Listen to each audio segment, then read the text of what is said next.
LGD on the left, there'll be our blue team for game one. World Elite over on the right. There our red team, Lee Sin and Rengar, the first two bans are for LGG, and Rek'Sai and Thresh, the next two for World Elite. Interesting to see the Rengar ban coming out from LGD right here.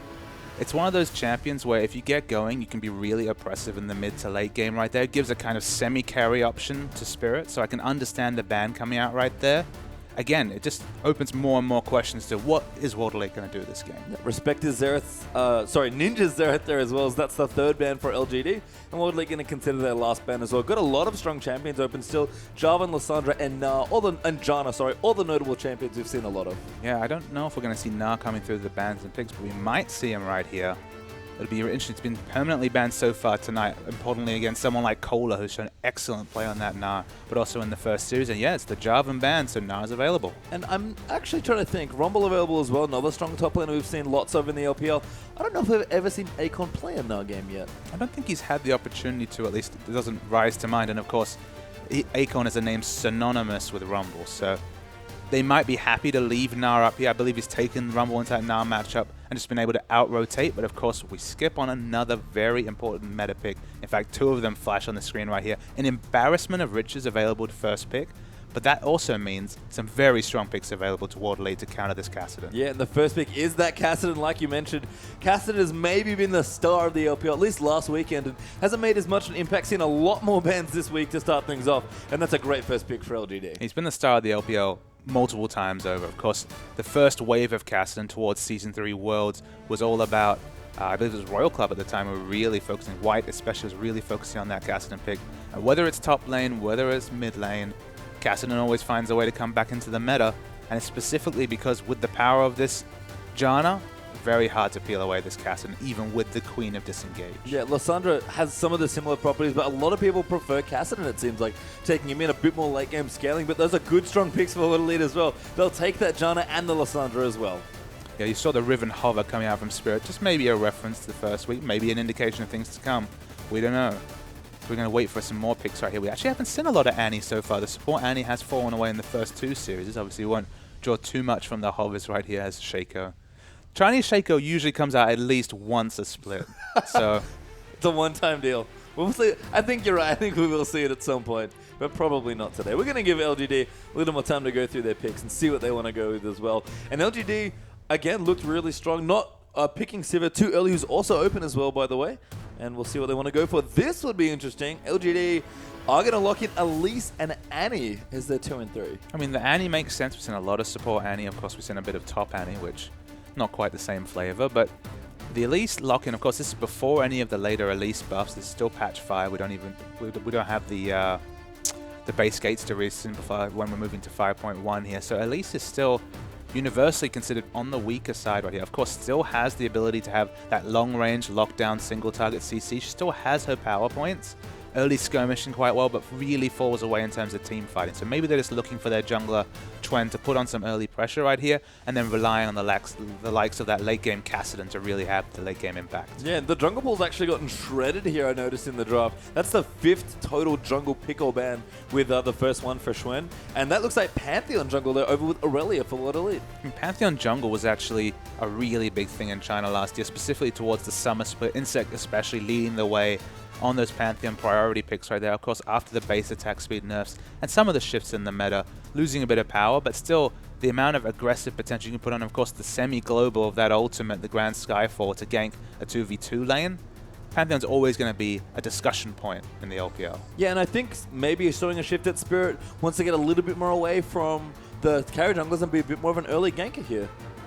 Imp was teasing me, by the way, but we do have very strong picks dropping late into this draft, though. Sivir and Na go 4th and 5th for LGD. That's ridiculous. An embarrassment of riches. I mean, if you had taken those in the second round as your first 2 picks, you would have thought you basically won the draft there. So to have that at the end to complement the Kassadin, almost a complete top-tier team. You can question the Elise pick, but they probably have a plan for that champion. But a really strong lineup coming out from LGD. And I have to feel like the hypercarry is going to come. You have to feel like eventually ST-wise he's going to have that breakout performance to show why everyone hyped him up so much. His performance on LGD before he stepped away was so strong. And his signature champion was actually the Caitlyn, and it looks like it's going to be locked in here.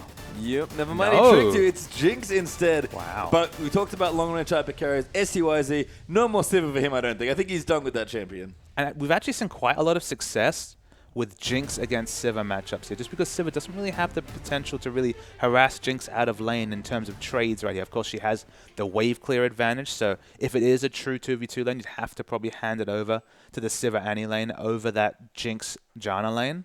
But in the lane swap especially, if you're able to get through that laning phase without too much pain, Jinx in the late game could prove a very strong power pick for STYZ and World Elite. Yeah, and that's honestly what World Elite need. They need someone to get in there and carry. And STYZ, pretty good candidate to hard carry a game. He's on a good champion here in Jinx. But just looking back and taking a step back at the overall draft, one of, I think, the obvious criticisms to level at World Elite is poor drafting. And I think that is a very good example of what not to do in a draft. I agree there. I mean, letting those power picks fall so late. I mean, just because you've locked in a Kassadin, obviously it doesn't pigeonhole it into being either a mid or a top lane Kassadin. So for that Gnar Sivir to be available so late in the draft, it has to be an oversight right here. And you see the Jinx pick, you know the damage potential that champion provides, but you have to deal with Elise jumping on top of you, Kassadin, and of course Akon's and Gnar. There's so many kind of CCs and gap closers available for this LGD team that I'm not really sure how Jinx is going to navigate these team fights without taking a whole lot of CC and pain. Yeah, and World Elite just look a little lost almost in their comp. Anyway, we'll find out soon, guys. Let's get into the game.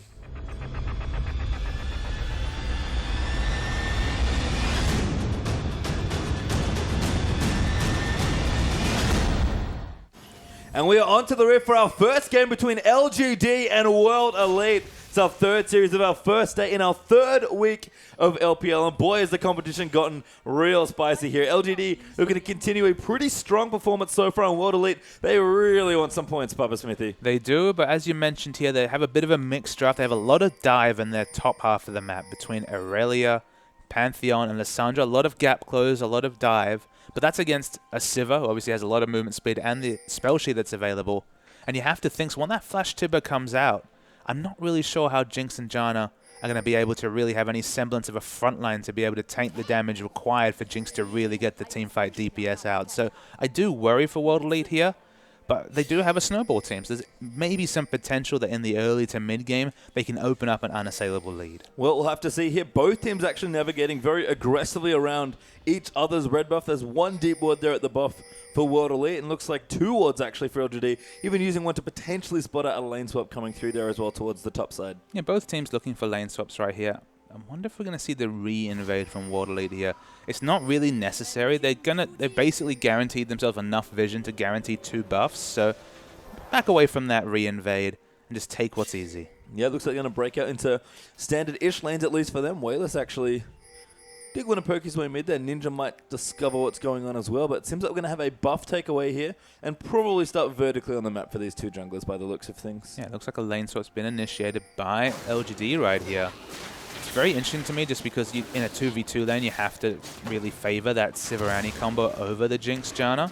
But I mean, I feel like Elise is such a strong skirmish champion that maybe these smaller number skirmishes will really appeal to the advantages of her kit. You know, that gap close and that sheer single target burst. We've also seen a lot of supports do a lot of roaming early on as well. So maybe they'll just leave Imp to free farm for the first few minutes and Sivir maybe not the best champion to give the early free farm to, but they want to get aggressive. In fact, they're going already. Ninja in the mid. Does get stunned by PYL. There's a nade Q there by Wayless. And easy kill there for Akon. Sometimes you're a prophet there, Pastry Time. You talk about that support roam. What about the level 1 Annie support roam? Access to a 1.25 second stun at level 1 is a very powerful thing. And they pick up first blood off it. Yep, so no landing here for Imp-YL. They're just going to go in and have Annie maybe head up towards the top. No, could go bottom as well to fend off the push in. Akon continuing to jungle with Xuen as well. And STYZ, this is kind of what he wants here on this Jinx, so getting a little bit of free farm early on.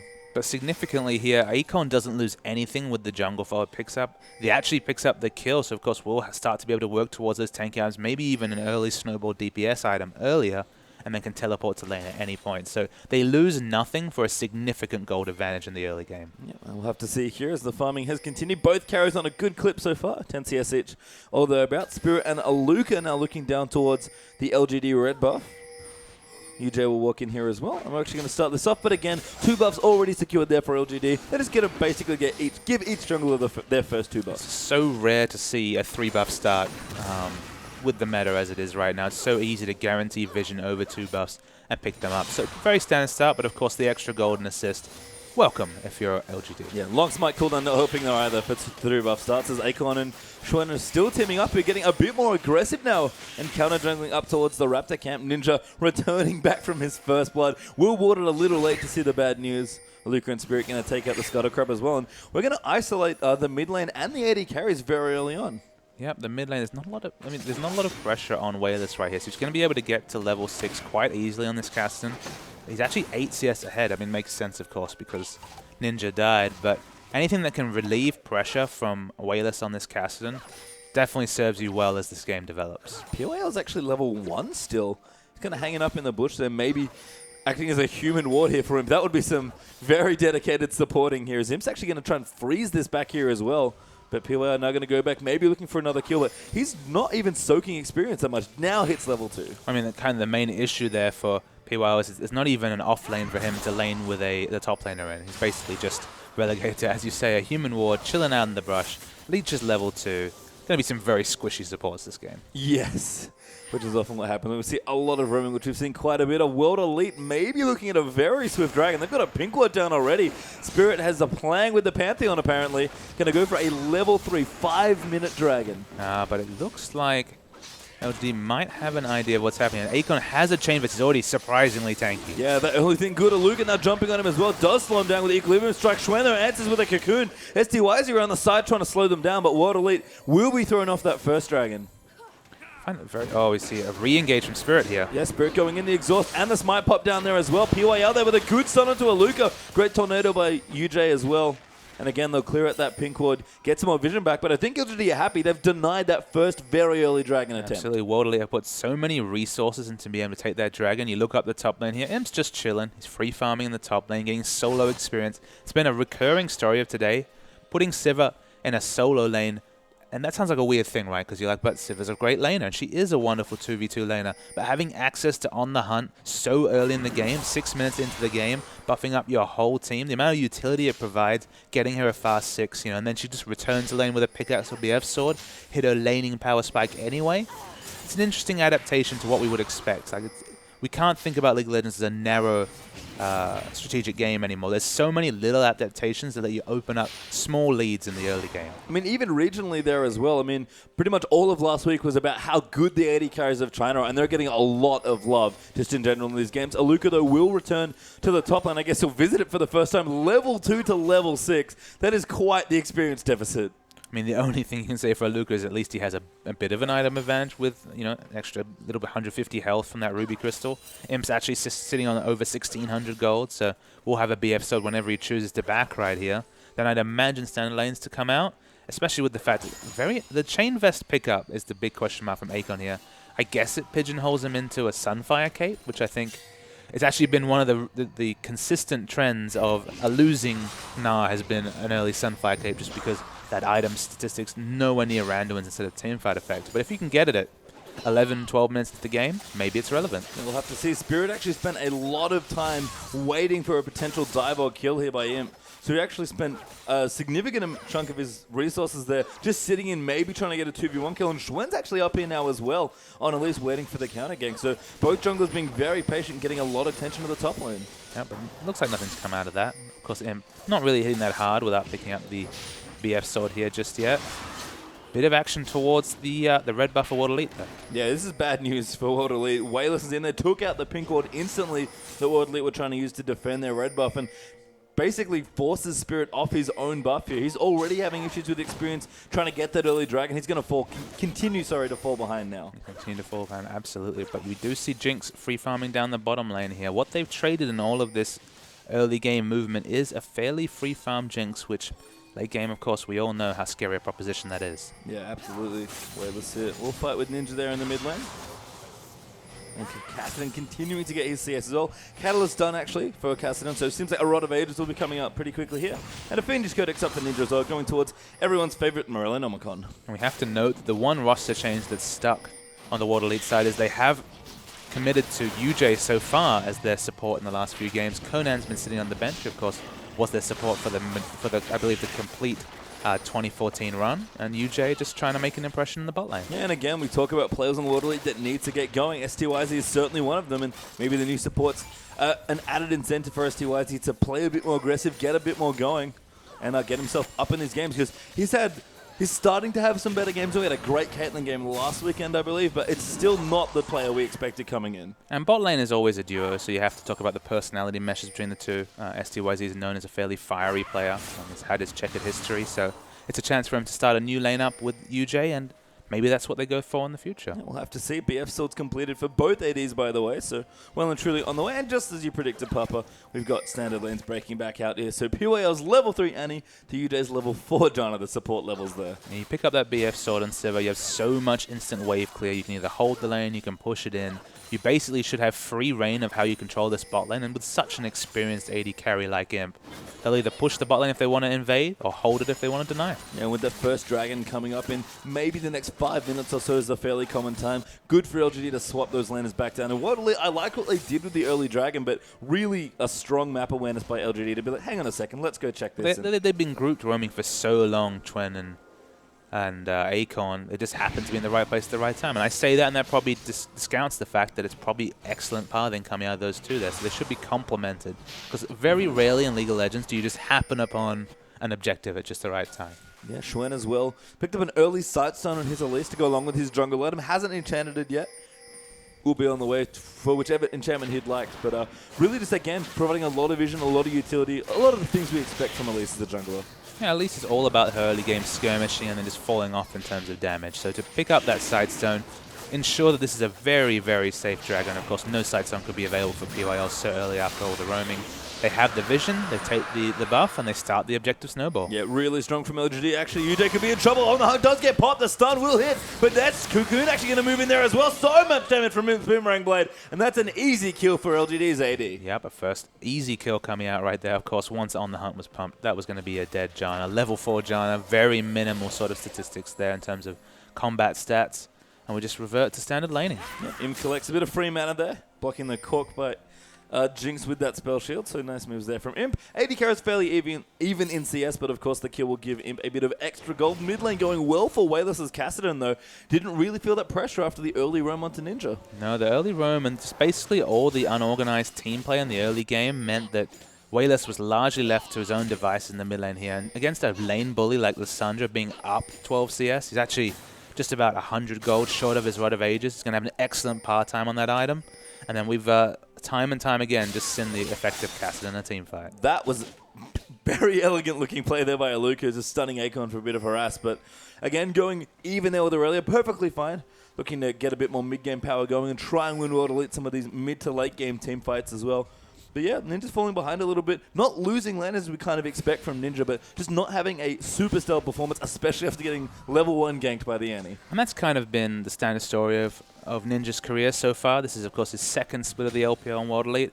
He's never really the target of, the sole criticism is never that he gets smashed in lane and they lose the game. He just kind of farms, does his thing. That's why he defaults to champions like Xerath and Jace. Farms from long range. He plays his role, but in a team like the World Elite who's losing, he kind of needs solos to make the plays for him, or he's just not a great fit for the team. Yeah, Akon actually getting aggressed on Aluka, doing some really nice job with the harass early on. PYL down the bottom, looks for the stun, finds it onto STYZ, but it is just a bit of harassment there as both bottom laners look to back off now and perhaps spend some more gold before Dragon. In fact, Imp already has his pickaxe. And it seems like we could have a gank in the top lane. Yeah, Spirit in the top, pops the ulti. Akon almost at Mega Now form, has to be a bit careful to World Elite. Never mind, Akon just runs toward the safety of his pink ward, and World Elite do not overcommit. Yeah, hopped away from safety right there, blows the long cooldown that is the Grand Skyfall right there, and returning to Wayless. 12 minutes was the par time for that Rod of Ages, so 22 minutes we start seeing the really big power jumps from this Kassadin. Wayless will get spotted off by a ward here as well. Aluka and Spirit likely don't want to fight this 2v2. No, especially now that he's transforming would be a very potent skirmisher, so they will back off there. And LGD, again, just playing very calm, very comfortably. Feel confident in their AD carrying with Wayless, his lane going as well as it is now. Can't really blame them. And usually it'll be a problem to be sort of letting Jinx get largely free farm right here, but just with so many gap closes and CC abilities in teamfights, I think LGD are happy with this Sivir versus Jinx matchup going even or slightly to the advantage of Imp. I do like the greed, though, coming out from STYZ. Early Avarice played there for him, kind of realizing that I do want my Infinity Edge, but the game's a little slower maybe, can't afford to go a bit later, and he needs to as well. He's the big carry on this team. He's absolutely the big carry. I mean, picking Jinx, you're committing to a very hard damage carry that does not have little to no mobility short of getting resets. So they're really looking for this first target burst, and they do have Lissandra to assist that, of course, Pantheon as well. So if they can get that first target, Jinx's potential in a team fight is limitless, but it's just looking difficult with just how the game's panned out so far. Well, items are coming through now for World Elite. Morello Normicon finished there for Ninja, and 2 parts of the Trinity Force done for Aluka as well, with the Phage plus the Sheen. Over on the other side, looks like Akon is working on that Sunfire cape you mentioned with a Giant Spell to go along with his Chain Vest and Ninja Tabby. And a Kindle Gem actually now for Elise as well. Schwen getting even more utility off of his Elise build. I guess it's going to be a Snowball Sunfire cape. I don't really see the main function behind it. It's not like Shen, who desperately needs the wave clear. I mean, Akon in Mininar form doesn't have access to a lot of wave clear, but does have, of course, have a ranged auto attack. And in Mega Nar form, his Q actually does wave clear surprisingly well. So it's just been a stylistic choice from a couple of the top laners in the LPL. It's had mixed success so far, but we'll try and monitor to see if it actually has a big impact in this game. Yeah, Imp's Infinity Edge is done now as well. Dragon is back in a minute 40, so LGD looking to get that Dragon Snowball going, retain their objective control. STYC in the bottom lane, though, will take out that bottom turret. The first one of the game actually going to World Elite, but PYL is around the side. The tip is stuns on the 2. They're going to move forward now. PYL does back up, but Schwen's down the bottom looking for a cocoon. He's trying to find it. Imp now around the side as well. Onto STYC, goes in with a great boomerang play. Johnny goes down as well, and that's 2 easy kills for LGD. Yeah, at that point, only thing STYZ could do was try to get a solo kill right there. He knew he was dead with all the cavalry coming down. It is still a minute 15 to Dragon, so they haven't sacrificed an objective with that roam. But again, 4-0 is the kill score as we move into this game. Scuttlecrab goes down as well for LGD, so they'll have good control over that Dragon as it comes back off. Looks like mid lane was a potential target here. They'll back off as well, and Spirit's actually down towards the bottom. Again, just hanging out. Actually went back to base. Nope. Looks like he did go into the lane. He definitely cut 1v1 Imp though, so just collecting a bit of the CS as it crashes into the turret. On my monitor, we did actually see the Grand Skyfall coming down from Spirit right there, but of course, he had to quickly turn around when he realized he was against an Infinity Edge Imp here, right? No chance of being able to 1v1 Imp there. Yeah, I mean, Warrior pretty good on Pantheon as a jungle item in Chance Go, but definitely not enough to take on the Infinity Edge Imp already, who's had a very strong start to his game, 152 to 135 CS. He's able to back with 1,000 gold, so of course will show up with boots too, and a bit more damage towards this next objective. The Dragon comes up in 20 seconds. Probably expect Akon to go back and pick up his Sunfire cape as well. It's one of those situations where they're hitting all their power spikes at just the correct time, like the practice Korean teams were famous for, and that's kind of the flavor we see from LGD. They're very similar to the top teams in the LCK at having really good rotations, especially when they're ahead and being on the ball for objectives. Yeah, Weather's actually coming down to the bottom lane now, going to apply a little bit of pressure to this particular lane. The tower do go down in the bottom there as well, so 1 apiece there on that objective, but looks like Hassan actually just took a couple minions and then backed off. Maybe Imp was demanding CS, although he's now taking the CS in mid lane there, but looks like LGD just trying to get some more deep wards up, make sure they have good coverage, and then take their second Dragon.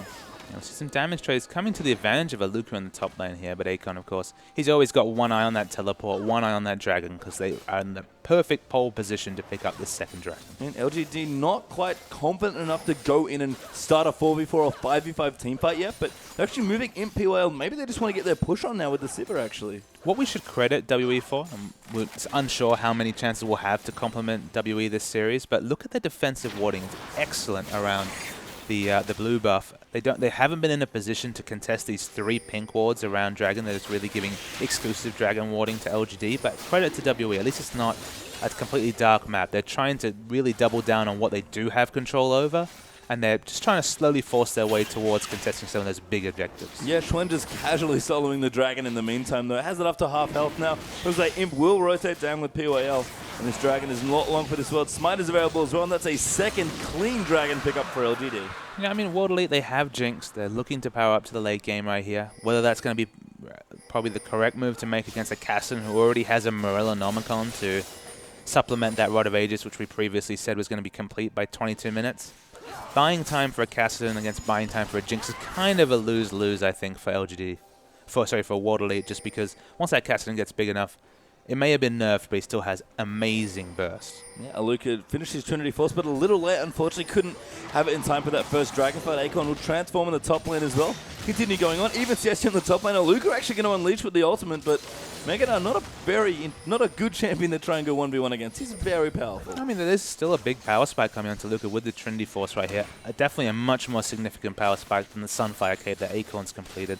But as you can see up top, pretty just relaxed auto-attacking, but PYL, he's feeling it. Yeah, he goes in, actually pops it here with Acorn now. Mininoff, I'm going to go in as well. PYL going to follow through with a few more spells. Hyper will proc. There's another Q. The tower pretty low. Luca actually going to dive back in. Pantheon is now on the top as well. PYL gets that first kill. Spirit now going to go in, but he takes so much damage from PYL Zanny. It's actually level 9 versus level 8. The rocket misses in the bottom. UJ in trouble. Is forced to flash out now as well, and PYL is coming in. He's got the stun in, flashes forward. He's got his ulti ticking as well. Spirit could be in trouble. The Q does land, and PYL picks up the kills. At the same time in the bottom lane, Wayless was able to solo Ninja right there, which that's the start of something very, very bad if you're a WE fan. Yeah, and LGD, again, just kind of going from strength to strength here. Everyone's powered up. They're getting the kills. They're securing the objective. Schwen in a bit of trouble. STYZ retaliating with that Infinity Edge Avarice play, but World Elite need to get a fight going soon. Yeah, and it's very clear that Ninja cannot split push against this cast, and it's only going to get worse as he goes back and shops again. Probably going to pick up Boots too right here to complement his bevy of early game items. 22 minutes again is the completed Rod of Ages. It's going to be quite the scary Caston coming out at that point. Teleport in for Acorn in the mid lane, going to try and fend off STYZ and UJ. They're doing a good amount of damage. STYZ actually maybe going in for a bit of damage, but will chill out a little. Acorn will clear them out. Tower gets low, but doesn't go down, and LGD retain control of the turrets. Still don't really see the main purpose of this Sunfire Cape pickup, but obviously it does provide him with some interesting combat stats. Yeah, the rotations come through. There's no objectives to pick up at this point. LGD, they have 2 outer turrets. They're really going to try and just anchor Imp in the mid lane and try and AoE down this wave and pick up this last outer turret. We'll have to see. World Elite grouping up very aggressively in towards the mid lane. 4 members actually, as PYL can maybe find a few too many friends. Spirit going to dive in there. The Tornado comes through, and that's an easy first kill for Pantheon, but now Imp actually could be in trouble. There's a good Lissandra ultimate as well, and there's the double coming through for Spirit. The teleports come through as well, and World Elite look to push down mid. Excellent play from World Elite. A good play calling. They saw the isolated mid lane, isolated AD carrying support in the mid lane. Picked up the 2 kills. They might even take a second objective here. Nope. That poke from Cassidon's sticking. That's a very good cocoon by Schwen as well, but Wayless is trying to clear out the waves. Got to be a little bit careful going in. The turret getting low. Jinx is so good at taking out turrets, and World Elite pick up now 3 turrets to 2. Yeah, in minigun form, once you have 5 points in that minigun, so much damage to structures, so much attack speed available just with the 1 BF sword item coming out from STYZ. That's a lot of mid lane vision they've opened up here. And whether they can translate that into aggressive wards and starting to compete with these objectives on the side of LGD, very nice rotation from World Elite.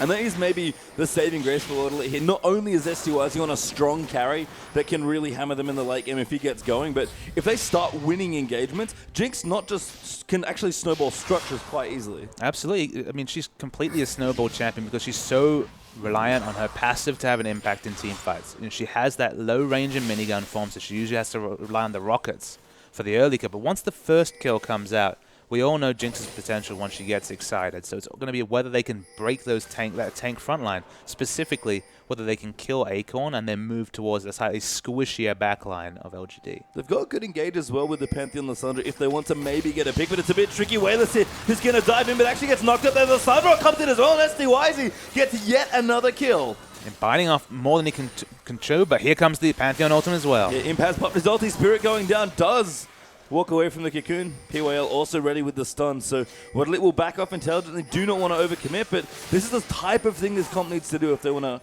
to get themselves in this game and really try and challenge LGD. Yeah, I mean, Wayless basically riftwalked as if he was going to do a Zhonya's bait there, but of course does not have that item completed and was instantly burst down. Maybe did not judge the situation correctly and understand there was Ninja also there for the trade kill, but I mean, if you're World Elite, you're going to accept those kills. That's actually the first kill for Jinx comes out there. She's already got her first 2 AD items, working towards perhaps the Last Whisper or the Vamp Scepter into Bloodthirster.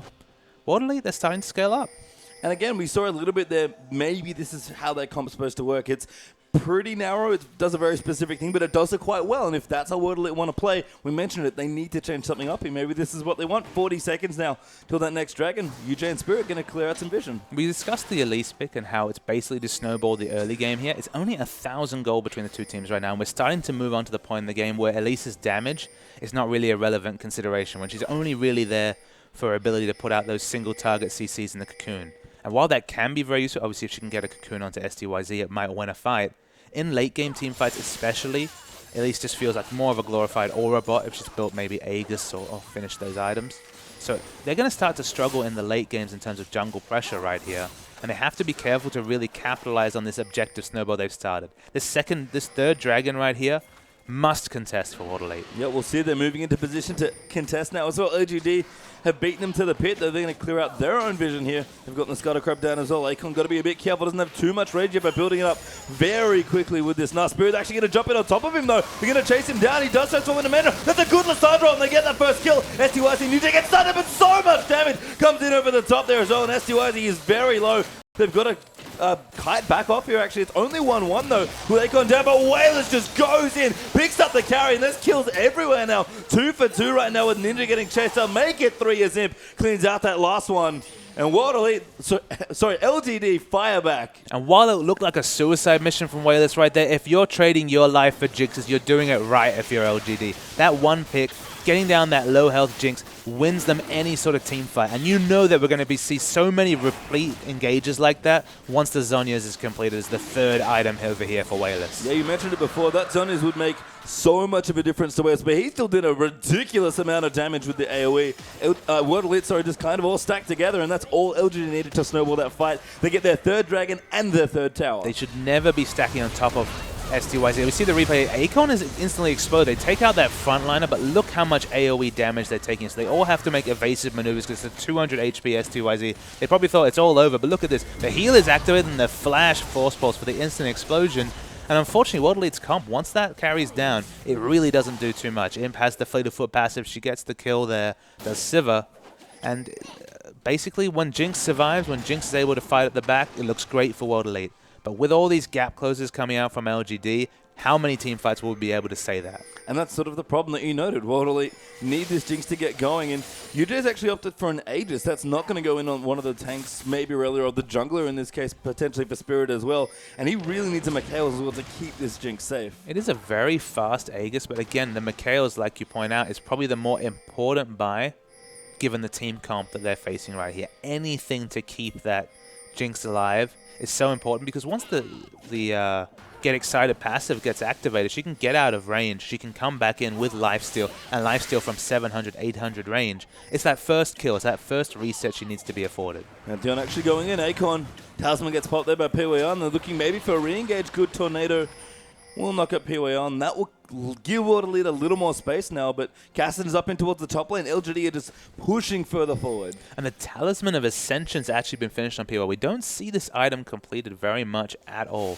The coin start especially is not one of the favored starts in competitive play, but you can see the flavor, right? It's, I'm going to pop this, effectively old Shirelias, but in this case, AoE movement speed increase, and let's all go kill Jinx. Whoever gets her, you're getting the first beer later. Yeah, and maybe even simpler, especially for a region that's prioritized Sivir. Mini Sivir ult there on the Ascension as well. So PYL, we talk about him, really strong, cerebral, strategic support player. Going to try and get his team in even further, especially when the on the hunt's down there. As well as Aluka collecting more farm. He hasn't had the impact we might expect on a champion like Aurelia, but just really doesn't have good targets here. Who's he going to jump on? Cassidon? Yeah, it isn't easy with the target selection, but this has kind of been a consistent criticism against Aluka. Aluka, of course, is a person who does have an LPL win under his belt, of course, being part of the 2013 Summer Positive Energy lineup, but on this World Elite lineup, he's just really flat to deceive. Again, he just doesn't make much of his advantages, and when he's ahead, and when he's behind, he's very rarely managed to get back into games. So he had that Trinity Force at a very fast clip. Of course, it was a Trinity Force against the Sunfire Cape, and we're like, all right, that's a big power advantage. But what did he make of that advantage so far? I mean, minimal at best. As we do see as well, STYZ, maybe the big carry here for Elite, who, if anything can happen in this game to let them through, it'll definitely be that Jinx. Blast Whisper has been completed there as well, but World Elite struggling a little bit more on gold, about 4,000 gold behind here, and of course, crucially, those 3 dragons down as well. Yeah, I mean, although she has the trifecta of damage, I feel like this Jinx needs at least a Vamp Scepter. I mean, hopefully a Bloodthirster, but at least a Vamp Scepter, and even more importantly than that, she needs Flash Up. If she has those 2 things, the reset potential is there, but right now, She's going to get zerged down by this Cassidy. Yeah, and even then, Cassidy's so strong that Jinx really needs to get to probably Bloodthirster and the Banshee's Veil. Those, you know, the full 5-6 items built here. Is Imp actually going to pop his ulti? Spirit going to dive in. Ninja over the top is going to try and look up PYL. The ultimate comes to it. Imp who's doing so much damage. That's a good zoning zone for Ninja as Akon will join the fray now as well. Yudo tries to knock him out with the Monsoon, but he's going to go down to Imp. But STYZ is getting the resets. Akon transform, goes in on top. Wayless just destroys STYZ, and that's 5 kills for 1 to LGD. I was tracking STYZ that whole fight, and he was free hitting, but it didn't make any difference because the moment that the target selection changed on LGD, he was instantly exploded by Wayless. This is what we were talking about, the potential of that frontline Kassadin burst. He still has Zhonya's available. He didn't have to use it there. And LGD, they're going to go and pick up a Baron to supplement a very one-sided teamfight win.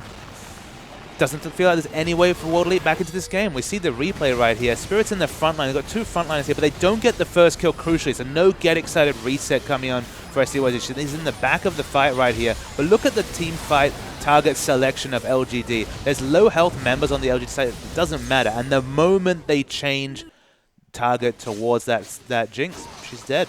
Yeah, it couldn't have come at a better time with the Mega Knight transformation either for Akon. And I mentioned it, Jinx probably needs the full set of items to really be competitive. And you can see why. Wayless's Kassadin just rips through this hyper carry. And that's realistically why we don't see a lot of Jinx. Is there any champion that needs such a collection of win conditions to really be able to be effective? It's such a risky pick and competitive. And there's been times we've seen Jinx action. Of course, Deft played an excellent Jinx against, I believe it was actually Siva in the EDG LGD series.